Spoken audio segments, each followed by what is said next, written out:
अस्सलाम वालेकुम। न्यू पाकिस्तान के साथ मैं हूं हिना सलमान और आज हमारी स्पेशल ट्रांसमिशन है जो कि योम दिफा पाकिस्तान आज हम मना रहे हैं। आज व्यूअर्स 6 सितंबर है और ये वो दिन है जो हमें याद दिलाता है कि जब 1965 में दुश्मन ने रात की तारीखी में पाकिस्तान पर हमला किया, लेकिन कौम ने अपनी मुसल्लह अफवाज का साथ दिया और दुश्मन के नापाक इरादों को कहते हैं कि पाश पाश कर दिया। ये मार्का दरअसल हक व बातिल था, जहां पाकिस्तान ईमान, इत्तेहाद और कुर्बानी की इलामत बनकर खड़ा हुआ। तो आज हम इस दिन के हवाले से बात भी करेंगे और हमारे साथ मेहमान गिरामी जो हमारे हैं, मेहमान खास जो हमें जिन्होंने ज्वाइन किया, उनका भी तारुफ करवाऊंगी। मगर हम कैसे भूल सकते हैं उस जज्बे को जो हमें ऑपरेशन बुनियान मरसूस ने जो याद दिलाई है। हम कैसे भूल सकते हैं पाकिस्तान के हक बातिल को, जब कहते हैं ना कि भारत की जानब से हमला हुआ और पाकिस्तान की फौज ने दहशत गर्दी के खिलाफ मुत्तहिद होकर एक मजबूत दीवार बनकर वतन को महफूज बनाया। तो आज ये ऑपरेशन हमारे इत्तेहाद और नाकाबिले कहते हैं शिकस्त दिफा की इलामत है और हम अपना जज्बा, अपना इसार, अपनी कुर्बानियों की आज याद ताज़ा करेंगे और हम उन सब चीज़ों की याद ताज़ा करेंगे जो हमें 1965 की जंग जो है जिसने याद दिलाई है। योम दिफा सिर्फ एक दिन नहीं है बल्कि एक अहद है और वो ये अहद है जिसमें हम शोहदा की याद को हम कहते हैं ना कि उनको ताज़ा करते हैं। उनका जो खून है वो कहते हैं ना कि वो रायगा नहीं जाएगा। उन्होंने इस मट्टी के लिए बहुत कुर्बानी दी है और अपने गाजियों को हम सलाम पेश करते हैं और अपनी सरजमीन के तहफ़्फ़ुज़ के लिए हमेशा एक सीसा पिलाई हुई दीवार की तरह मुत्तहिद रहेंगे। कहते हैं ना कि पाकिस्तान जिंदाबाद, पाक फौज पाइंदाबाद। तो व्यूअर्स प्रोग्राम का बाकायदा आगाज़ करते हैं और मैं अपने मुअज़्ज़ज़ मेहमानों की तरफ जाती हूँ। तो हमें ज्वाइन किया है दिफाई तज्ज़ियाकार कर्नल रिटायर्ड आबिद लतीफ़ सिंधु साहब ने, जिनको मैं वेलकम करती हूँ। और हमें उनके साथ साथ ज्वाइन किया है 1965 की जंग के गाजी हैं जिन्होंने अगले महाजों पर पाकिस्तान को दिफा किया, मोहतरम कर्नल रिटायर्ड शहबाज साहब को मैं उनको वेलकम करती हूँ। और जबकि हमें साबिक फाइटर जो हैं और दिफाई तज्ज़ियाकार एयर कमोडोर जो हैं खालिद चिश्ती साहब, वो भी ज्वाइन करेंगे। और उनके साथ साथ हम कैसे भूल सकते हैं हमारी जानी पहचानी जो हैं हस्ती सायरा ताहिर को, जो कि बहुत ज़बरदस्त किस्म के मिली नगमे गा के इस प्रोग्राम का कहते हैं ना कि वाकई जो है मोराल जो है वो बुलंद करेंगी। तो आप सबको वेलकम। और आज का जो दिन है एक बहुत ख़ास एक इम्पोर्टेंस रखता है और 6 सितंबर जो है हमें आगे वाली जनरेशन को बताना चाहिए कि पाकिस्तान की बुनियाद कैसी रखी गई, पाकिस्तान को कैसे बचाया गया, कैसे इसके तहफ़्फ़ुज़ की जो अलामत बनी हमारी पाक फौज। तो सर मैं आपकी तरफ रुख करूंगी। सर मुझे बताएं कि 1965 की जंग क्या पैगाम देती है? जी देखें, 1965 की जो जंग है वो मैं तो समझता हूँ कि एक माइक्रोकॉस्म है पाकिस्तानी कौम का और Pakistani army, Pakistan armed forces की स्पिरिट का। क्योंकि जो उसमें जैसे कर्नल साहब भी अभी बैठे हुए वो आपको बताएंगे, जो 1965 की जंग के अंदर जो जज्बा था वही जज्बा परमिएट होके अब उसके बाद जितने भी मार्के हुए पाकिस्तान के, जिसमें पाकिस्तान जो है वो ने अपने दुश्मन का मुकाबला किया, चाहे वो कारगिल हो, चाहे वो 71 हो, चाहे वो मार्का हक हो, तो वही जो आप कह लीजिए जो स्पिरिट है वो उसमें जिंदा रही। अब असल में बात यह है कि जो हमारी आर्म्ड फोर्सेस बहुत बहादुर हैं, लेकिन उसकी वजह यह है कि हमारी कौम बहुत बहादुर है। क्योंकि फौज और कौम जो है वो, जो कौम बहादुर हो तो फौज बहादुर होती है, क्योंकि वही स्पिरिट डिसेमिनेट होती है। अब जब पाकिस्तान बना तो एक बहुत मुश्किल हालात थे। फिर जैसे पाकिस्तान बना, कोई 8 लाख लोगों ने अपनी जान की कुर्बानियाँ दी। जब माइग्रेशन हो रही थी और उसमें जो लोग जो थे, किसी ने अपना घर खोया, अपने अजीज़ खोए, अपने बच्चे खोए, लोग जो थे उनको ट्रेन्स में आते हुए जो थे उनको मारा गया। तो वो जो हमारी तो ये सर्वाइवल की जंग है और वो हमारी सस्टेनेंस की जंग है, सर्वाइवल की जंग है। और हमने जो दुश्मन है वो हमारा पेरेनियल दुश्मन है और उसने कभी भी कोई मौका जाने नहीं दिया। आज हम बात करते हैं इंडिया ने भी जब ये पहलगाम का वाक़या हुआ तो सबसे पहले उसने इंडस वाटर ट्रीटी रिवोक की। इंडिया ये ट्रीटी एक flowing of water towards Pakistan 1948 में भी रोक चुका है, जब हेडवर्क्स उधर रह गए थे। सो उनका तो मकसद ही जो है खुदा ना खास्ता पाकिस्तान को एज ए स्टेट बिलिटल करना, पाकिस्तान की इंतशार फैलाना, पाकिस्तान की जो सॉवरेनिटी है उसको चैलेंज करना, पाकिस्तान की जो पॉलिटी है, जो लोगों का और जो डिफरेंट इदारों का और फौज का और एक जो रिश्ता है खुदा न खास्ता उसके अंदर कुछ ऐसी चीज़ पैदा करने की कोशिश करना जो कि वो बिल्कुल नहीं कर सकते, ना कर पाए हैं और ना कर सकेंगे इंशाल्लाह। सो ये जो स्पिरिट है, ये 65 की स्पिरिट है जिसमें हम बहुत बड़े दुश्मन के साथ उसका मुकाबला किया, और ना सिर्फ आर्मी ने, एयरफोर्स ने, नेवी ने, बल्कि जो कौम थी वो भी अपनी अफवाज के साथ शाना बशाना लड़ी। और जो इसमें जो कुछ आप अगर देखें तो जैसे MM आलम साहब ने दुश्मन के एक लेस देन 1 मिनट में 5 जहाज़ गिराए, इस तरह अगर आप देखें तो जो कुछ चविंडा में हुआ, जो खेमकरन में हुआ, जो अजीज भट्टी शहीद थे उनके जो मार्के थे, तो एक पूरी दास्तान है। बिल्कुल सर, बिल्कुल हम आपकी तरफ भी आएंगे, मगर मुझसे पहले रुख करूंगी कर्नल रिटायर्ड शहबाज गाजी साहब के। 1965 के खाली 2 गाजियों में से माशाल्लाह हमारे सेट पे आज जो है वो गाजी हैं। बहुत कहते ना कि अनगोस्टेड स्टोरीज हैं, only you know Ghazi in Pakistan which is on the screen, और हम आपको सर वाकई खराज तहसीन पेश करते हैं। You deserve the best sir. ये बताइएगा कि बतौर गाजी इस वक्त महाज पर आप थे, क्या देखा आपने, क्या हमने खोया और क्या हमने पाया? औज़ुबिल्लाहि मिनश्शैतानिर्रजीम, बिस्मिल्लाहिर्रहमानिर्रहीम। 2 चीज़ें याद रखने की हैं, जैसे कल आबिद साहब ने बताया है कि वो स्पिरिट ऑफ 65 है ना, वो उसको लाना बड़ा ज़रूरी है। मैं बताऊं कि हम उस वक्त PMA में थे, पाकिस्तान मिलिट्री अकेडमी में, और हमने पास आउट होना था फर्स्ट वीक ऑफ अक्टूबर में। लेकिन अचानक फिर हमें इतला मिली कि 6 सितंबर को हमला हो गया। तो अयूब खान साहब की तकरीर सुनने के लिए हम सब जाएँ कैडेट्स, तो वो गए। हम फाइनल टर्म में थे, फर्स्ट वीक अक्टूबर में हमने पास आउट होना था। वो जो 3.5 मिनट की तकरीर है ना, दैट इज़ दिस स्पीच जिसने पूरी कौम को यकजा कर दिया। वो क्या तकरीर थी? उन्होंने ये फरमाया कि उसकी आबादी थोड़ी थी, और 3.5 करोड़ अवाम जिनके दिल ला इलाहा इल्लल्लाह मुहम्मदुर रसूलुल्लाह से धड़कते हैं, वो उस वक्त का चैन से नहीं बैठेगी जब तक कि दुश्मन की आखिरी तोप खामोश नहीं हो जाती। अब ये 3.5 मिनट की तकरीर थी, ज़्यादा लंबी नहीं थी। इस तकरीर ने हम भी वहाँ नारे शारे लगाने लग गए। कैडेट से यंग था मैं, तो 20 साल उम्र थी हमारी। फिर हमें वो अचानक ऑर्डर मिला कि 11 तारीख को हम पास आउट होंगे परेड। तो 11 तारीख को हमारे जो कमांडेंट थे उन्होंने पासिंग आउट परेड की। Normally chief guest head of the state होते हैं, उन्होंने हमारी पासिंग आउट कराई, और हम उसी शाम को मर्दान पहुंच गए जो इन्फेंट्री ऑफिसर्स थे। तो उसके अंदर मैं एक आपको किस्सा बताना चाहता हूँ उस परेड का, कि उसके अंदर मैं, कर्नल साबिर और colonel Akhtar, we were posted to 3 units in Lahore BRB के ऊपर। Second lieutenant Akhtar was posted to 16 Punjab on the Wagha sector. मैं और मरहूम कर्नल साबिर वो पोस्ट हुए, वो 12 पंजाब में और मैं 17 पंजाब। उस ज़माने में ये एक सिस्टम था जो आप लोगों के लिए अंडरस्टैंड करना जो ज़रूरी है, कि वहाँ एक फील्ड मार्शल साहब ने एक न्यू कॉन्सेप्ट दिया था डिफेंस का, डिफेंस ऑन ब्रॉड फ्रंट। उसमें यह था कि minimum force in defence, major force in the reserve, और किलिंग जोन के अंदर जब दुश्मन आ जाएगा then we will go behind and destroy him there. तो उस चीज़ को मद्देनजर रखते हुए हर ब्रिगेड में 2 यूनिटें थी। तो हमारे आजकल 3 यूनिटें होती हैं, उस ज़माने में ब्रिगेड में 2 यूनिटें थी। हमारे ब्रिगेड में 12 पंजाब और 17 पंजाब थी, जिसमें राजा अजीज़ भट्टी निशान हैदर थे। तो हम वहाँ पहुँचे, तो 2 दिन हम वहाँ मर्दान में रहे। हमें जो थोड़ी सी वेपनाइजेशन से बताया गया कौन सी यूनिट, बिकॉज M1 हम तो PMA में rifle number 4 Mark 1 second world war वाली इस्तेमाल कर रहे थे, यहाँ पर M1 थी, तो उससे हमें बताया गया। और 2 दिन के बाद हमें फिर उन्होंने कहा जी कि अब जाएँ यूनिटों में जाएँ। अब यूनिटों में जब जाने लगे तो आई रिमेंबर, ये भी एक बड़ी अच्छी बात है कि कर्नल लोधी थे हमारे चीफ इंस्ट्रक्टर। अच्छा। बड़े फादरली आदमी थे, 1942-43 के कमीशन थे वो। मेरे वाले साहब की सिलाटी के आगे पीछे थे। हम आपकी ये जो स्टोरी, अनटोल्ड स्टोरी ना, ये बिल्कुल हम अपने व्यूअर्स को बताना चाहते हैं। छोटी सी ब्रेक पे जा रहे हैं सर, और ब्रेक के बाद वापस आते हैं और आप देख रहे हो में पाकिस्तान की स्पेशल दिफाई ट्रांसमिशन सिर्फ न्यूज़ पर। न्यू पाकिस्तान की स्पेशल योम दिफा पाकिस्तान ट्रांसमिशन में आपको एक बार फिर से खुशामदीद कहते हैं व्यूअर्स।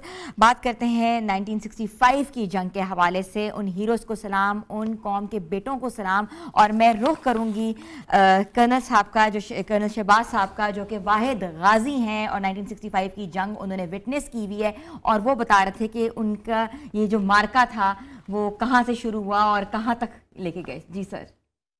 बिस्मिल्लाहिर्रहमानिर्रहीम।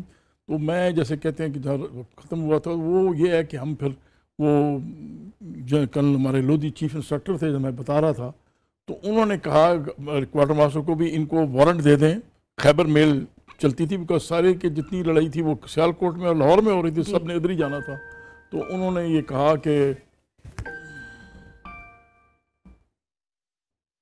जी सर, सर को साथ साथ वो आ रहे हैं। नहीं आप बिल्कुल कंटिन्यू करें, कोई मसला नहीं है। ऑब्वियसली आप आज मतलब कि हर चैनल ये चाहता है कि सर आप हमारे शो का हिस्सा बने, और आपका आना ही कहते हैं ना कि हमारे लिए एक बहुत बड़ी एजाज की बात है। जो वाहिद गाजी है 1965 की वॉर के, जो कि स्क्रीन जो का हिस्सा बने हैं और बनते भी रहे हैं, अल्लाह ताला इनको जिंदगी दे, बड़ी एजाज की बात है। और जी सर कंटिन्यू करें। तो मैं बता रहा था, तो कल लोधी हमारे चीफ इंस्पेक्टर थे, तो उन्होंने कोर्ट मास्टर कहा कि इनको वारंट दे दें खैबर मेल के और मूवमेंट ऑर्डर दे दें कल का, लेकिन ये आज चले जाएंगे ताकि अपने घर जाके अपने माँ बाप को मिल लें। तो कोर्ट मास्टर थोड़े से कानूनी थे, जो बाद में कर्नल रिटायर्ड हुए। उन्होंने कहा सर ये तो बड़ा खतरे की बात है, ये भाग गया बीच में से तो कौन होगा। उसने कहा यार ये बच्चे हैं, इनको कुछ पता नहीं है किधर जाना है, सेकंड लेफ्टिनेंट का इनको शौक होगा, ये सारे के सारे पहुंचेंगे, बड़े स्पिरिटेड हैं। और इसकी स्पिरिट की तो आप फिक्र ना करें, लेकिन कम से कम इनको माँ बाप को मिलने दें जाने से पहले, बिकॉज वो खुद 42 के कमीशन थे, बर्मा की लड़ाई लड़े हुए थे, तो उनको पता था। तो खैर यही हुआ कि अख्तर साबिर और मैं हम चले इकट्ठे वैगन ली, वो मैं जेलम चला गया। अगले दिन जब पहुंचे तो वहीं जब लाहौर हम पहुंचे तो देखें किस्मत की सतम ज़रीफ़ी कि उनके वर्ड्स कैसे हुए कि सेकंड लेफ्टिनेंट अख्तर जो हमारा कोर्समेट था, वो 21-22 सितंबर की रात को शहादत हो गई उनकी वाघा सेक्टर में, because he went to 16 Punjab in Wagah sector में। मैं और हम बर्की सेक्टर में थे, तो वो उनकी शहादत हो गई सिर्फ 2 दिन पहले उसे सीज फायर से। और on the BRB in the Wagha sector बड़ा शदीद हमला था वहाँ उसके ऊपर। तो ये मेरा कि ये अजीज भट्टी साहब उस तरफ होंगे ना, नहीं BRB तो मेरी यूनिट थे ना, मैं वो थे, वो 16 Punjab was part of 22 brigade on the main Wagah से। ये 2 सेक्टर थे ना वहाँ, जो मेन ऑफेंसिव था वो वाघा लाइन थी, जो वाघा सेक्टर अभी भी जाके वहाँ जाते हैं, वो मेन। हमारा जो था वो सब्सिडरी एक्शन था, वो हरी के बरकी रोड थी। तो इसके ऊपर 103 ब्रिगेड था, जिसके अंदर 12 पंजाब और 17 राजा अजीज भट्टी निशान हैदर बरकी में थे, वो थे उधर वाघा सेक्टर में। तो वो 21-22 की रात को शहीद हो गए, जैसे मैं बता रहा। अब हम जब यूनिट में आ गए तो मैं 2 दिन शहादत के बाद राजा अजीज भट्टी के वो उनकी शहादत के बाद मैं पहुंचा वहाँ, तो उधर यूनिट के अंदर। तो अगले दिन हम आए, तो ये 15 या 16 सितंबर होगी, मुझे एग्जैक्ट डेट याद नहीं है। जो ही मैं मेरे कंपनी कमांडर थे रांगड़, जो कैप्टन थे, तो वो प्रमोट नहीं हुए थे, बिकॉज उन्होंने कैप्टन में जब प्रमोशन एग्जाम पास नहीं किया हुआ था, तो ही वाज वेरी सीनियर। तो वो पहुंचे हम साथ, जो ही पहुंचे ना, तो कहते हैं सर मनाते ही ओले पड़ गए। अभी हमें 15-20 मिनट हुए हैं कि वो एनिमी का अटैक आ गया हमारे अक्रॉस द BRB। हमारी एक प्लेटून अक्रॉस ही होती थी, सुबेदार भट्टी उसकी प्लेटून कमांड कर रहे थे। तो वहाँ आर्टिलरी का फायर शेयर शुरू हो गया, तो मुझे भी उसने कहा उधर बैठे। अब मैं सेकंड लेफ्टिनेंट पहला दिन है मेरा, तो मुझे एक फोन आया। अच्छा। तो अब सुबेदार भट्टी बोला साहब मेरे यहाँ से क्या हुक्म है। अब कंपनी कमांडर साहब मेरे साथ, हम दोनों इकट्ठे खड़े था। तो कहता क्या बोल रहे हैं। मैं कहा सर वो सुबेदार भट्टी का फोन है, तो वो कह रहा है कि मेरे लिए क्या हुक्म है। अब वो रांगड़ साहब ने माशाल्लाह मोटी मोटी 5-6 गालियां दी और उसको कहा, उसको तय इधर ही मरेगा, तय इधर ही मरेगा। मैंने उसी तरह उसको लफ्ज सुला दिया। मैं क्या कंपनी कमांडर कहता है इधर ही मरेगा, और ख़त्म हो गया। अब 2 मिनट के बाद वो मेरे 2IC होते थे ब्रिगेडियर असगर, ये उस ज़माने में जो 65 वार थी, जो हमारे CO थे वो उनकी 44-45 के कमीशन थे, और जो थे अपना 2IC वो IMA PMA के थे 21 साल। राजा अजीज भट्टी फर्स्ट PMA के, बड़ी बड़ी सर्विस थी इनकी, प्रमोशन का रोल उनका नहीं आया था। तो वो मुझे 2IC का फ़ोन आया, हाँ शबाज क्या हो रहा है, अब फायरिंग शेयरिंग हो रही है तो खाने। मैंने कहा sir we have been attacked by an enemy infantry brigade, but don't worry sir, we are taking care of। तो वो उन्होंने मजाक बना लिया। अब देखो ना वो बात उन्होंने जब कहते हाँ भाई Shahbaz you are taking care of it. अब मुझे तो नहीं पता था, मैंने कहा, तो मैंने यही कहा, क्योंकि it was led by an armour, एक स्क्वाड्रन था आर्मर का, एक इन्फेंट्री बटालियन थी, और ये 10-11 बजे का टाइम होगा। तो दीवार का, अब मैंने जब ये कहा तो उन्होंने उसको बात को मजाक बना लिया। जब भी बजाओ, अच्छा भाई Shahbaz you are taking care of the infantry brigade and you took good care of it. तो मैंने कहा नहीं सर ऐसी बात है, यानी कि मजाक पूरी यूनिट में चलता। तो हुआ ये कि वो बरकी में तो फेल हो गए थे ना, वो आगे नहीं जा सके, because 2 brigade one after the other brigade. Raja Aziz Bhatti साहब को जो निशान हैदर मिला है ना, उसकी भी बड़ी स्टोरी है। वो उनको टैंक हिट करने पर नहीं मिला, उनको मिला है कि 6 सितंबर को जब शफकत बलोच साहब ने कंपनी विड्रॉ की एडवांस पोजीशन, तो वो they close on to in the evening to Barki. 7, 8, 9, 10, 11 4 रातें और 5 दिन वो बरकी से अक्रॉस जो चुबारा था उसमें रहे, and he held up the enemy infantry division bye 1 infantry company only. और उसके अंदर हुआ ये कि इन्होंने बताया ब्रिगेड कमांडर को कि जी हमारी पोजीशन जो है वो बरकी के BRB के पार भी होनी चाहिए, एनी वॉलंटियर कि मेरी कंपनी जो है वो आगे होगी। तो चूंकि इनकी 2 प्लटूनें थी, तीसरी प्लटून ने डेप्थ में मोर्चे शोर्चे खोदने थे, हम तो फौरन पहुंचे थे, तो उन्होंने फिर एक प्लटून जो है सुबेदार आलम ज़ेब की, जिनको बाद में हमारे CO ने 17 जरूरत रिकमेंड किया, वो मिला, वो प्लटून उनके अंडर कमांड दे दी। तो आई हैड नाउ 3 प्लटून, जिसके अंदर एक ब्रिगेडियर रहमान एक प्लटून कमांड करे, तो सेकंड लेफ्टिनेंट मुझसे एक 2 स्कोर सीनियर थे मेरे साथ। तो वहां पर वो जो 4 रातें और 5 दिन उन्होंने कहा। अब coming back to my story, तो ये 11-12 बजे लड़ाई शुरू हुई है और तकरीबन 3-4 बजे तक वो चलते रहे, but they couldn't make a हेडविंग, क्योंकि हमारे कंपनी कमांडर ने फिर मुझे कहा कि उस भट्टी को बोलो। इतनी इंटरेस्टिंग स्टोरी ना कि मैं एक मिनट मैं आपको मैं मुकम्मल कर लूं। उसने कहा सुबेदार भट्टी को कहो कि उसको बोलो सारे अपने हथियार खोल दे। अच्छा। तो उसने फिर 2 LMGs बाहर होती थी वो सारा खोल दिया। तो enemy again got the same wrong impression कि ये पता नहीं बड़ी डिफेंसिव पोजीशन है। तो हालांकि एक प्लटून थी, वो इन्फेंट्री बटालियन थी, अगर वो टैंक के 2 गोले भी मारते तो they could have destroyed that प्लटून which was across the BRB, लेकिन उनकी जरूरत नहीं हुई, इतने वो डरे हुए थे, दहशत, क्योंकि कोरिया में थे। Koria is north of Barki bridge. तो मेरी कंपनी जो थी B company, we were in north में थे, और वो जो थे वो उधर थे बरकी से। तो वहां पर उन्होंने प्रोबिंग अटैक किया कि देखें भाई यहाँ से निकले, बरकी में तो हम फेल हो गए। तो ये 3-4 बजे तक वो रहे, लेकिन दे कुडंट मेक ए हेडवे, और इतने डरे हुए थे कि वो टैंक का स्क्वाड्रन जो था, ही डिडंट क्लोज ऑन, वो टैंक के स्क्वाड्रन ने एक गोला मारा, और हमारा एक टैंक था, दरख्त था बिल्कुल, उसके अंदर से वो डोला गुजरा। और वो फिर जनरल मूसा जब बाद में आए सीज फायर के बाद देखने के, उन्होंने भी देखा कि उसके अंदर से गोला लगा हुआ है। तो ये दिस वाज द स्पिरिट। और कि दुश्मन इतना डरा हुआ था कि आप इमेजिन करें कि एक स्क्वाड्रन और इन्फेंट्री बटालियन आ रहे, एक प्लटून है, यानी कि वो जो फायर कर रहे थे तो उनको ये तो पता होना चाहिए था ना कि ये तो कम अज कम वो एक गोला डायरेक्ट मार ही देते, तो बेचारी प्लटून क्या करती, वो उस जमाने में 20-25 आदमी की प्लटून होती थी, बिकॉज पूरी स्ट्रेंथ भी पूरी नहीं थी। तो दिस वाज द स्पिरिट। और राजा अजीज भट्टी निशान हैदर के साथ मुंसलिक है उठारा। If you want take the break, या मैं बिल्कुल सर, आपकी इतनी कहते ना कि क्योंकि मैं आपको ये 65 की स्टोरी आप जो कमेमोरेट कर रहे हैं, मैं आपको बाकी में है शफकत बलोच साहब का और मार्का सुनाना चाहता हूं। वेरी ब्रेक के बाद वापस आके आपसे सुनते हैं। द व्यूअर्स, आप देख रहे हैं योम पाकिस्तान की स्पेशल ट्रांसमिशन न्यू न्यूज़ पर। इंटरेस्टिंग स्टोरी आपको ब्रेक के बाद हम वापस सुनाते हैं। Stay tune with us.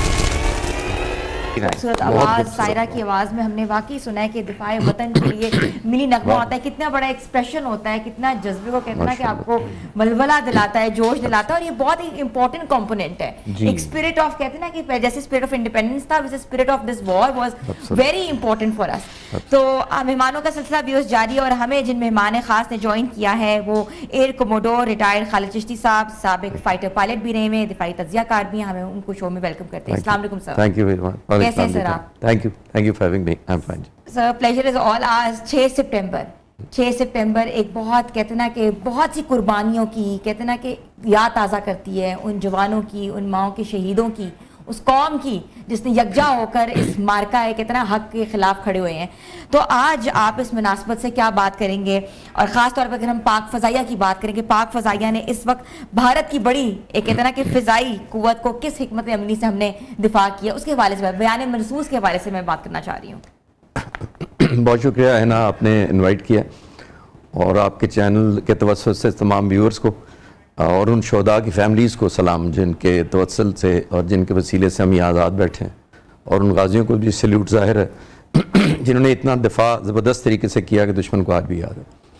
और ये दिन जो आपने कहा कि 6 सितंबर से याद करते हुए आपने बयान मनसूस की बात की है, तो मैं ये बताता चलूँ कि ये सिर्फ टाइम चेंज हुआ है, 60 साल गुजरे हैं इस बात को। स्पिरिट वही है, जज्बा वही है, टेक्नोलॉजी चेंज हो गई है, लेकिन जो हमारी कन्विक्शन थी या रिजॉल्व था जिसको हम कहते हैं, या क़ुव्वत इरादी थी, या बहादुरी के वो किस्से थे, वो इस दफ़ा भी रकम किए गए हैं आपके सामने। और मैसेज देना वही था कि हमारी आज़ादी को कोई भी चैलेंज करेंगे तो ये कौम हर कुर्बानी देने को तैयार है। आपने देखा कि 6 और 7 की दरमियानी रात को हमने बहुत रिस्ट्रेन करके उनके 7-0 और 7+1 जहाज़ों तक रखा, वरना अदरवाइज उससे ज़्यादा नुकसान भी कर सकते थे। हम ये मैसेज देना चाहते थे कि आपको अगर हम पर जंग इम्पोज करेंगे तो आपको इतनी ज़्यादा कीमत देनी पड़ेगी कि शायद आप बर्दाश्त ना कर सकें। और वो तीसरे दिन जाकर फिर दोबारा हुआ 10 तारीख की जो सुबह को मुसल्लह अफवाज ने और ख़ास तौर पर पाक फ़िज़ाइया ने जो हिट बैक किया था वो इतना डेंजरस था।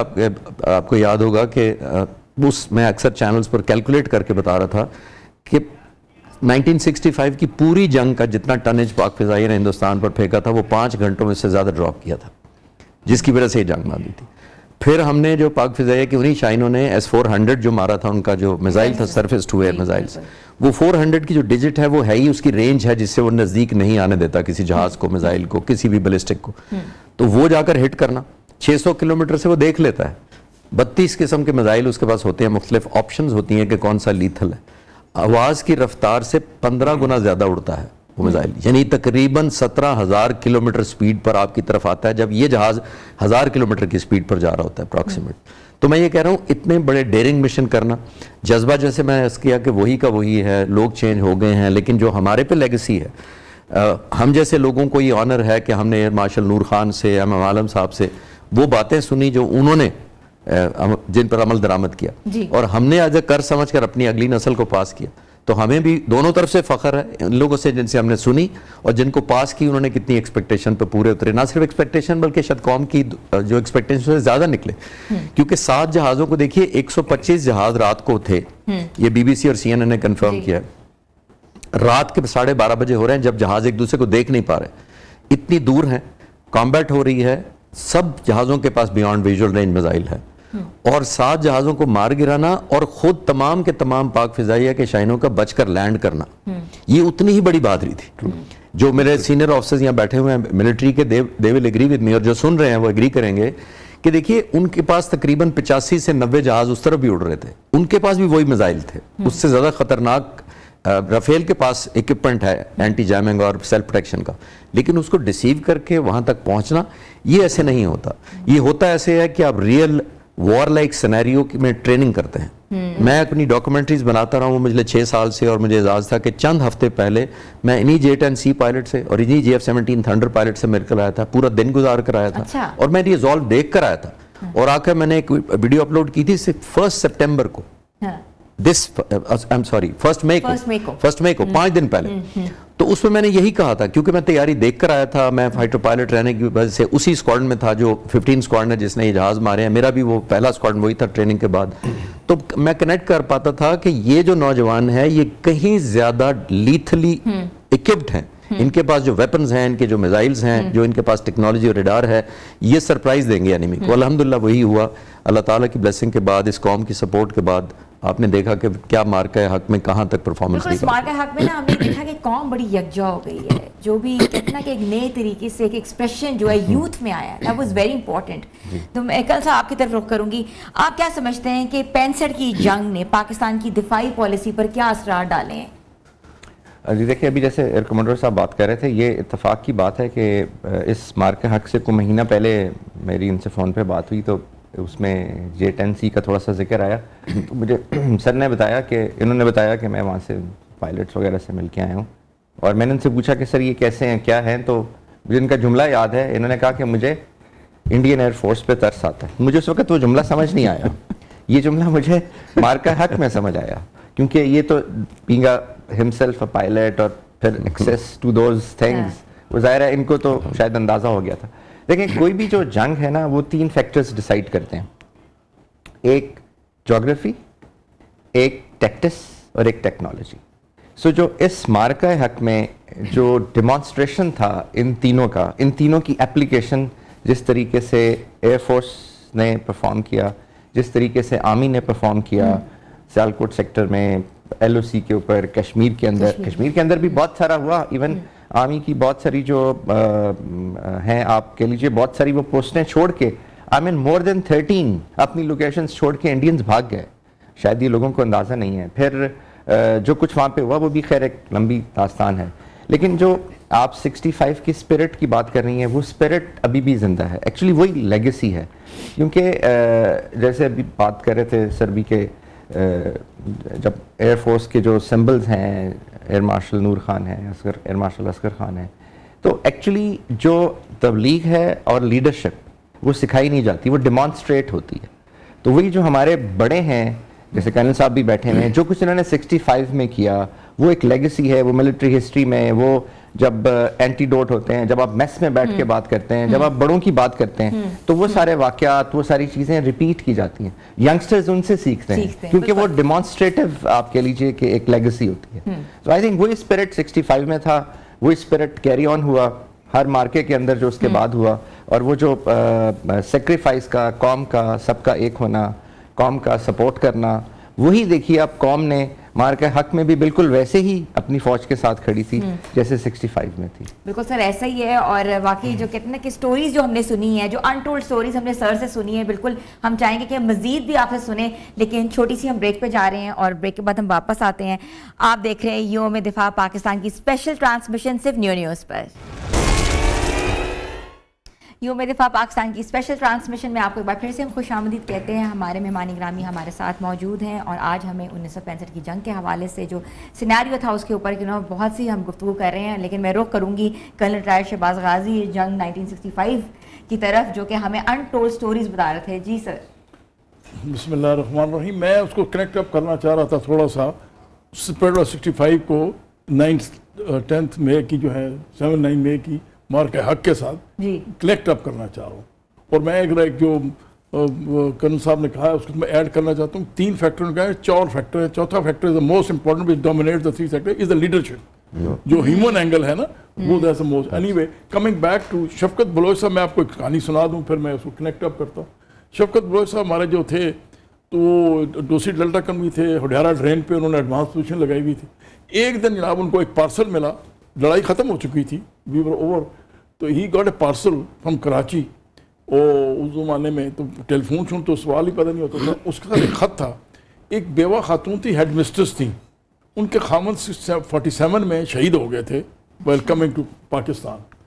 तो उन्होंने ख़त लिखा, साथ एक हार भेजा और शफकत बलोच को लिखा कि मैंने बड़ा सोचा है और सोच समझ के मैं आपको ये हार भेज रही हूँ। ये हार मेरी सास ने मुझे दिया था मेरी शादी पे, और मैंने ये अपने बेटे की शादी के लिए रखा हुआ था। फिर मैंने बेटे से सब घरों से डिस्कस किया है कि हमने क्या है कि शफकत बलोच साहब आप जो हैं वो ज़्यादा डिजर्विंग हैं कि आपने हमारे मुल्क का दिफा किया है, तो मैं ये हार आपको भेज रही हूँ। और ये अपना मैं चाहती हूँ कि जो मेरी सास ने मुझे दिया था मेरे बहू की, ये स्पिरिट की बात। और वो जब आया तो नेचुरली वो शफकत बलोच साहब आगे मैस में सीओ साहब को बताया, तो फिर हमने वो ख़त लिखा। शफकत बलोच साहब ने बड़ा शुक्रिया उनको अदा किया। उन्होंने कहा नहीं, अल्लाह ताला आपके बच्चों को सेहत दे, आपने ये जेस्चर दिया, पहुँच गया मुझे, लेकिन मैं ये चाहता हूँ कि आप मेरी तरफ से आप अपने पास रखें और अपने बेटे का बहू को ये दें, और ये वो ज़्यादा डिजर्व करती हैं। ये एक स्पिरिट थी। अब ये इस तरह की और बहुत सी कहानी है। अब मैं बता रहा था MM आलम साहब जो थे वो अपनी जीरिंग के टेक्निकल वर्ड्स एयर कमोडोर साहब बेहतर जानते हैं, बता सकते हैं, वो हर हार्मोनाइजेशन अब अपनी गन्स खुद किया करते थे। This was the dedication. अब coming back to the spirit of जो मार के हक के साथ मुंसलिक करते हैं, तो ये देखें ना, एक अलामा इकबाल जो है उनका शेर है, झपटना पलटना पलट कर झपटना लहू गर्म रखने का है एक बहाना। ये एयरफोर्स की सिर्फ, मैं भी कुछ अर्सा FIS में एक दफा मैं टेन्योर किया एज इंस्ट्रक्टर, तो मैंने देखा एयरफोर्स को, दे आर हाईली मेरिट पे ओरिएंटेड हैं। और ये स्पिरिट वो जो उस वक्त 65 में थी MM आलम साहब, वही आज भी चल रही है। और उसी के अंदर देखें कि अम्मार के हक में फील्ड मार्शल आसिम मुनीर साहब ने जो लीडरशिप प्रोवाइड की, जो एयर चीफ मार्शल सिद्धू साहब ने प्रोवाइड की, कि अब एयर कमोडोर साहब बेहतर बता सकते हैं, 6 रफेल जहाज़ों को गिराना कोई बच्चों का खेल नहीं है। कि ये जो नाकों चने चबवाए और उसके साथ फिर आर्मी, और उसी के साथ फिर आप देखें कि अवाम भी साथ मुंसलिक हुई है। मैंने आपको, मैं वीडियोस दिखा सकता हूँ, कई ऐसी हैं जिनमें हमारे लोग क्लाशनकोव से और ड्रोन्स पे हमला कर रहे हैं, वाईफाई कर रहे हैं। यानी कि look at this, he is not realising कि वो बेचारा कि वो मोटरसाइकिल खड़ी की है, वो किसी ने उसकी वीडियो बनाई है और वो उसके ऊपर ड्रोन को उस क्लाशनकोव से फायर कर रहा है। अच्छा, दूसरा जो अपना पिस्टल निकाल के उससे फायर कर रहा है। But this is the spirit, और जो अभी भी दिया, और वो चूंकि लीडरशिप अभी भी वही है। सब फील्ड मार्शल आसिम मुनीर साहब ने लीडरशिप प्रोवाइड की, फौज इतनी तंदुरुस्ती से लड़ी, और देखें कि फौज का भी नुकसान नहीं हुआ। अब आप देखें कि पूरे मुल्क में कि मैं उन दिनों गुजरांवाला में था जब ये ड्रोन के आ रहे थे, तो राइट थ्रू यानी कि the Indian drones were coming and we are neutralised. We were naturally very fine, we were like, हम तो कहते छतों पे जाके देख रहे थे वो क्या है लिटरली। अच्छा, फिर उसके अंदर आपने एक और वीडियो देखी होगी कि जब वो आर्टिलरी डिवीजन जो था गुजरांवाला का, मैं तो वहां पर वो जब मिसाइल फायर कर रहे थे तो 7 लोग खड़े होकर देख के तालियां बजा रहे थे, यानी कि विदाउट रियलाइजिंग कि पहला टारगेट जो होता है एनिमी का वो तोफाने की उस गन पे होता है जो फायर करती है, और ये जो मिसाइल जहां से फायर हो रहे हैं, this is the it is recorded, बस once the missile fires it comes on the radar और वो उनको पता चलता, लेकिन वो लोग तालियां बजा रहे हैं। तो ये जो लीडरशिप है ना, ये कौन करती है, मैटर करती है। This leadership has finally resulted, और फिर ये अवाम और फौज और एयरफोर्स जब तक इकट्ठे ना हो ये कोई जंग जीती नहीं। मैं एयरफोर्स के हवाले से बात करना चाह रही हूँ, मैं रुख करूंगी एयर कमोडोर खालिद चिश्ती साहब का। ये बताएगा कि being a fighter pilot, any incident which happened and you want to commemorate, कोई ऐसा वाकया जो कि आप शेयर करना चाह रहे हो इसी मुनासबत से? देखिए, लीडरशिप जो कल साहब बिल्कुल ठीक कहा कि leading from the front, self example. उन्होंने ये भी याद कराया हमें कि C-130 की जो ट्रायल बॉम्बिंग हुई थी, आप सोचिए C-130 कभी दुनिया में कहीं इस्तेमाल नहीं हुआ एज अ बॉम्बर एयरक्राफ्ट, लेकिन एयर मार्शल नूर खान ने सोचा कि हम इसमें बॉम्ब, क्योंकि बहुत बड़ा जहाज है, बॉम्ब ज्यादा कैरी कर सकता है, उसको जंग के दौरान मॉडिफाई करवाया और ट्रायल पे खुद गए साथ। तो वो कार्गो प्लेन है, वो कार्गो प्लेन है, वो ट्रांसपोर्ट प्लेन है, और उस ट्रायल के लिए खुद गए कि कोई गलती ना हो जाए और अगर कोई रिस्क है तो मैं खुद ले लूं, और रिस्क यहाँ नहीं खत्म होता। देखिए, एयर मार्शल नूर खान ऑपरेशन जिब्राल्टर हो रहा था, मैं क्विकली आपको लीडरशिप बताता हूँ क्या होती है। ऑपरेशन जिब्राल्टर हो रहा था जंग से कुछ दिन पहले, हमारे कुछ सोल्जर ट्रैप हो गए इंडियन हेल्ड कश्मीर में, और आर्मी ने हेल्प मांगी एयरफोर्स से कि एयरफोर्स हेल्प करे उनको राशन या एम्युनिशन ड्रॉप करने के लिए, और वो दिन को नहीं कर सकते थे क्योंकि इंडियन हेल्ड कश्मीर थे, जंग फॉर्मल शुरू नहीं हुई थी। C-130 को कहा गया कि वेपन और राशन ड्रॉप करना है। रात को 1 बजे C-130 तैयार है, वहाँ थंडरस्टॉर्म, लाइटनिंग, बारिश हो रही है, कश्मीर में मौसम नहीं है फिट जाने के लिए। रात को 1 बजे जो कैप्टन बैठे थे उन्होंने देखा कि अचानक एक गाड़ी आकर खड़ी होती है और एयर चीफ नूर खान साहब बाहर निकलते हैं, कॉकपिट में बैठते हैं और कैप्टन को कहते हैं, कैप्टन का बट साहब था, उनसे कहा जी स्टार्ट अप द इंजन्स। और कैप्टन बड़ा हैरान हुआ कि रात को 1 बजे जब वहां थंडरस्टॉर्म बारिश है, हम खुद नहीं जा पा रहे, एयर चीफ आके पीछे बैठकर कह रहे चलो चलें, तो पीछे मुड़ के उन्होंने कहा I will go with you. अच्छा, जहाज टेक ऑफ कर गया। प्रोसीजर ये था, वहां पे सोल्जर्स को ड्रॉप करना था, एक उन्होंने निशान लगाया हुआ था कि टायर बर्न करेंगे, उसके दरमियान ड्रॉप करना था, रिस्की वेदर था, और प्रोसीजर ये था कि सिर्फ एक पास करेगा ये जहाज C-130, क्योंकि ये ट्रांसपोर्ट जहाज है, इंडियन फाइटर आके शूट कर देंगे इसको, ये तो मनूवर नहीं कर सकता, तो एक पास करेंगे, अगर वेदर की वजह से नहीं वो टारगेट मिला तो वापस आ जाएंगे। तो बादलों से जब निकले तो कैप्टन ने देखा कि वो सेकंड निशान पर आके निकले हैं, यानी मिस कर गए टारगेट को, तो उन्होंने नूर खान साहब को कहा कि sir sorry miss the target, we going back, हम वापस जा रहे हैं। तो एयर चीफ पीछे बैठ के कहते हैं मेक अनदर पास। ओह, सच रिस्की, सच डेंजरस मिशन। तो उन्होंने दूसरा पास किया और 100% बैंग ऑन, उस डिवीजन ने बाद में बताया कि बैंग ऑन हमें एग्जैक्ट मिला जो राशन और एम्युनिशन था। मेरी खुशकिस्मती कि मैं जंग के कई सालों बाद ईयर 2000 में एयर मार्शल नूर खान साहब से मिला, कोई गेस्ट आए हुए थे उनके और मैं उनके साथ प्रोटोकॉल ऑफिसर था, तो being protocol officer I was invited उनके घर में, 4-5 लोग ही थे। तो आप सोचे, मैंने टेबल पर उनसे पूछा कि सर वो आप उस मिशन में साथ क्यों गए थे? तो आप लीडरशिप देखिए, कहते क्या, मुझे आज भी याद है, उन्होंने अंग्रेजी में कहा था, मैं कोशिश करता हूँ, तो उन्होंने कहा कि मैं चाहता था कि highest level of decision making captain के पास कॉकपिट के अंदर ही अवेलेबल हो। यानी इतना रिस्की मिशन जिसके अंदर C-130 शूट हो सकता था, एयर चीफ चला जाता तो इंडियन ने क्या सेलिब्रेट करना था, और कहते हैं कि डिसीजन मेकिंग में चाहता था कि मैं ऑन स्पॉट दूं, और आई एम श्योर वो कैप्टन को इतनी इजाजत उस वेदर में थी नहीं, सिर्फ एयर चीफ ओवर रूल कर सकते थे। ये होती है लीडिंग फ्रॉम द फ्रंट। और बहुत सारी मिसालें हैं। अभी आप देखिए, मैं आखिरी इसमें एक और ऐड करता रहूं, जो 2025 में हुआ है, यूनिक 2 तरह से था ना ये मिशन। ये यूनिक इस तरीके से था कि हमने जो राफेल हिट किए हैं, 3 साल से एंटी राफेल ट्रेनिंग हो रही थी पाक फिजाई में, जो लोगों को पता ही नहीं है।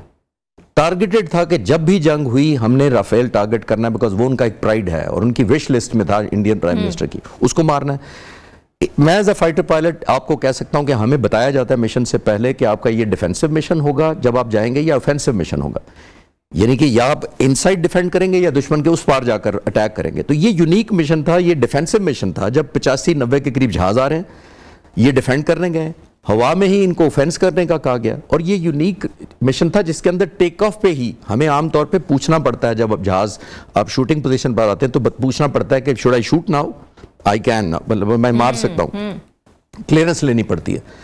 ये टेक ऑफ पे सारे पायलट्स को परमिशन दे दी गई थी कि you clear to shoot when you get the enemy. तो ये ट्रस्ट होता है, ट्रेनिंग होती है, कॉन्फिडेंस होता है लीडरशिप का, और एतमाद है उन लीडर्स और जाहिर है उन पायलट्स की कैपेबिलिटी पर जिनको ये कहकर भेजा गया था। तो ये लेगेसी जैसे मैंने कहा उस वक्त से लेके आज तक अल्हम्दुलिल्लाह इज कंटिन्यू। बट मोटिवेशन भी बहुत मैटर करती है sir, that's what is the crux of the situation. Colonel साहब ने बड़ा सही ऐड किया कि leadership is the major factor. जी बिल्कुल ऐसा ही है। और हमारे साथ कर्नल रिटायर आबिद लतीफ़ साहब भी हैं, सारा ताहिर भी हमारे साथ हैं। हम जा रहे हैं छोटी सी ब्रेक की तरफ। आप देख रहे हैं यौम दिफा पाकिस्तान की स्पेशल ट्रांसमिशन सिर्फ न्यूज़ पर। यौम दिफा पाकिस्तान की स्पेशल ट्रांसमिशन में आपको एक बार फिर से खुशामदीद कहते हैं। व्यूअर्स, हम कैसे भूल सकते हैं मैडम नूरजहां के मिली नगमे, जिन्होंने 65 की जंग में वाकई जवानों में एक कहते हैं बलबला और एक जज्बा जो है पैदा कर दिया। सोल्जर्स के अंदर, आर्मी के अंदर, अपनी तमाम जितनी भी फोर्सेस थी उनके अंदर ऐसे कहते हैं कि खुशी की लहर दौड़ गई। जब जब वो नगमे सुनते थे तो कहते हैं कि जज्बा जो है वो डबल हो जाता था। तो मैं रुख करूँगी सायरा की तरफ। सायरा, मिली नगमा की बात हो रही है, मैडम नूरजहां की बात हो रही है, और कहते हैं आज हम उनको याद कर रहे हैं, तो उनकी मुनासबत से कोई मिली नगमा आप लाइव सुनाते हैं? बिल्कुल, मैं अपने सब एयर फोर्सेस के लिए एक मैडम का बहुत खूबसूरत एक मिली तराना है जो उन्होंने गाया, और वो जोश वलवला शायद अब भी जब भी लोग सुनते हैं तो वो जोश वलवला अब भी वैसा ही है। उसकी 2 लाइनें मैं आपसे शेयर करती हूँ अपने नाजरीन से। बीवियों, माओ, बहनों की नजरें तुमको देखे तो यूं जगमगाए, जैसे खामोशियों की जुबां से दे रही हो वो तुमको दुआएं। कौम के जरी पास बानो, मेरे नगमे तुम्हारे लिए हैं, मेरे नगमे तुम्हारे लिए हैं। ए वतन के सजीले जवानों, ए वतन के सजीले जवानों। बहुत खूब है। हमने विटनेस नहीं ली ये जंग, मगर जो वलवला, जो जोश, जो कहते थे ना मैसेज होता था, मिली नगमे एक मैसेज का किरदार अदा करता था। तो साहब, मैं आपकी तरफ आऊँगी। आप वाहिद गाजी हैं 1965 की जंग में, आपने विटनेस की है, क्या मैसेज देना चाहेंगे इस हवाले से? बिस्मिल्लाहिर्रहमानिर्रहीम। मैं एक मैसेज ये देना चाहता हूँ यूथ के लिए कि आजकल आर्टिफिशियल इंटेलिजेंस का ज़माना है, तो everything that comes on social media उसको ना बिलीव करें क्योंकि आपके खिलाफ जो दुश्मन है, जिसने अभी पानी का वेपन इस्तेमाल किया हमारे खिलाफ कि पूरे पाकिस्तान की बर्बादी के लिए, और उनका एक कुलजीत सिंह है, कोर कमांडर था जो कश्मीर में था, उसने एक अपनी वीडियो रिकॉर्ड में बताया है कि we are going to use this water as a weapon. तो जो आर्टिफिशियल इंटेलिजेंस में कुल रॉ के जैसे, अब जो उनका जो रॉ का जो बॉस था, जो आजकल उनका चीफ सिक्योरिटी एडवाइजर है वाजपेयी का, उसकी बातें ना, वो आर्टिफिशियल इंटेलिजेंस बड़ा बड़ा have faith in your leadership. आपकी जो लीडरशिप है, जिन्होंने साबित किया है 7-8 मई को मार्का हक के अंदर, चाहे वो फील्ड मार्शल आसिम मुनीर साहब हों, चाहे एयर चीफ मार्शल सिंधु साहब हों, सिद्धू साहब के देखें कि उन्होंने क्या अचीव किया है कि आपको किसी नुकसान पहुंचाए बगैर दुश्मन का कितना नुकसान किया है। और अभी आपको एयर कमांडर साहब बता रहे थे कि राफेल जहाज जो है, क्योंकि ये खुद F-16 के पायलट हैं, ही नोज फाइटर पायलट होते हुए कि राफेल को डिफीट करना कोई इतना आसान काम नहीं है। और ये वही बात है जो मैं स्पिरिट ऑफ 65 की बात कर रहा था एक मिनट, कि जब MM आलम साहब खुद अपनी गनों के हमनजी, यही तरीका आज भी जारी है। आज भी जो पायलट हैं वो वही काम कर रहे हैं, और यही जो यंगस्टर्स हैं आजकल जो वज़ीरिस्तान में या कर रहे हैं, तो this is the spirit, have faith in your leadership, अपनी लीडरशिप में फेथ रखें। एयर कमोडोर खालिद चिश्ती साहब, मैसेज। जी, हमने देखा है कि बहुत कौम यूनाइटेड हुई है, और मेरा ख्याल है कि ये जो हमें एक golden opportunity courtesy of prime minister Modi मिली है कि हम मुत्तहिद हो गए हैं तो मोदी साहब को हर तो मैं समझा शायद ये बहुत कर्टसी मोदी साहब हम इकट्ठे हुए हैं, तो मोदी साहब को हमें आइंदा डिस्टर्ब नहीं करना चाहिए। हमें यूनाइटेड रहना चाहिए, वैल्यू ऐड करनी चाहिए हर सेगमेंट ऑफ सोसाइटी, चाहे वो ब्यूरोक्रेट हो, जुडिशरी हो, इंटेलिजेंसिया हो, हर एक को वैल्यू ऐड करनी चाहिए ताकि हम यूनिटी बरकरार रख सकें। जी देखिए, मैं समझता हूँ क्योंकि आप यंगस्टर्स की बात कर रहे हैं, सर ने भी जैसे मैसेज दिया, करण साहब ने भी मैसेज दिया, मैं समझता हूँ हमारी जो यंग जनरेशन है वो बहुत अच्छी है जी। उसको थोड़ी सी गाइडेंस की, उसको असल में मैंने 2009 से 11 में वज़ीरिस्तान में भी देखा, द वे हमारे यंगस्टर्स जिस तरह से मोटिवेटेड थे, द सेम स्पिरिट जिसकी हम आज बात कर रहे हैं 65 की मार्का हक में। आप कोई भी ऑपरेशन उठा लीजिए, कोई भी आइसोलेटेड आप मार्का ले लीजिए, उसमें वही स्पिरिट है। लेकिन बात यह है कि अब जो स्टोरी ऑफ पाकिस्तान है वो बहुत स्ट्रांग है, वो स्टोरी सुनाने की जरूरत है, वो लेगेसी बताने की जरूरत है जो आज हमने की है। बहुत बहुत शुक्रिया। और कहते हैं ना कि 1965 की जंग के गाजी जिन्होंने अगले महाजों में पाकिस्तान का दिफा किया, आज हमारे साथ सब मौजूद थे। और सायरा ताहिर का भी मैं शुक्रिया अदा करती हूँ जिन्होंने ज़बरदस्त किस्म के मिली नगमे गा के वाकई कहते हैं ना कौम का जो कहते हैं ना फ़ख्र वो भी बुलंद किया है, क्योंकि एक ऐसा जज्बा होता है कि जिससे जोश और वलवला पैदा होता है। और मैं थैंक यू करती हूँ मोहतरम कर्नल रिटायर्ड शहबाज साहब का, जो 1965 के वाहिद गाजी हैं जिन्होंने आज हमारे शो में हिस्सा डाला है। उसके साथ साथ हमारे साबिक फाइटर पायलट और एयर कोमोडोर खालिद चिश्ती साहब, थैंक यू सो मच। और उनके साथ साथ आबिद लतीफ़ साहब, बहुत बहुत शुक्रिया आपका। तो व्यूअर्स 6 सितंबर जो है बिल्कुल अपनी लेगेसी जो है इसको बरकरार रखें, अपने बच्चों में ये ज़रूर इन्फ्यूज़ करें कि 6 सितंबर के जो वाक़यात है, जो कि अनटोल्ड स्टोरी है, वो कितनी इंपॉर्टेंस रखती है हमारे लिए। तो व्यूअर्स 6 सितंबर को खूब जोशो वलवले से मनवाएं। मिलेंगे अगले हफ्ते नए प्रोग्राम के साथ। अपनी होस्ट हिना सलमान को इजाज़त दें। आप देख रहे हैं नियो पाकिस्तान की स्पेशल ट्रांसमिशन यौम दिफा पाकिस्तान।